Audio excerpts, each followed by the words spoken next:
বিসমিল্লাহির রহমানির রহিম। আসসালামু আলাইকুম। আমি তানজিলা শরীফ হসপট সব থেকে হাজির হয়ে গেছি। জাস্ট কালারটা দেখেন তরকারির, কোনো কিছু মানে আমি কোনো এডিট না কিছু না, একদম অরিজিনাল কালারটা আপনাকে দেখাচ্ছি। জাস্ট কালারটা দেখেন, মনটা খুশি হয়ে যাবে, দিলটা খুশি হয়ে যাবে, এরকম একটা ব্যাপার স্যাপার। এখনো সেটা গরম, ওই যে একটু টুকটুক উঠতেছে, মাত্রই আমি চুলাটা বন্ধ করলাম। অসম্ভব মজাদার এবং লোভনীয় একটা কালার আসছে, আমার জিভে অবশ্য পানিও চলে আসছিল। এটা হচ্ছে মুরগি ভুনা করছি আর কি। আপনার যদি মশলাটা দারুণ হয়, হ্যাঁ, তাইলে আপনার কালারটা সুন্দর আসতে বাধ্য। ঠিক আছে, এখানে একটু জিরার গুঁড়া দিছি, যে জায়গাটা দেখা যাচ্ছে আর কি। তো আপনার যদি মশলাটা মানে ভালো হয়, আপনার কালারটা সুন্দর সুন্দর আসতে বাধ্য।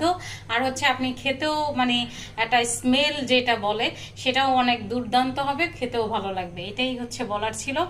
আর সব ধরনের মশলা নিয়ে কিন্তু আমি আছি আপনাদের সাথে, সো অর্ডার করে ফেলতে পারেন।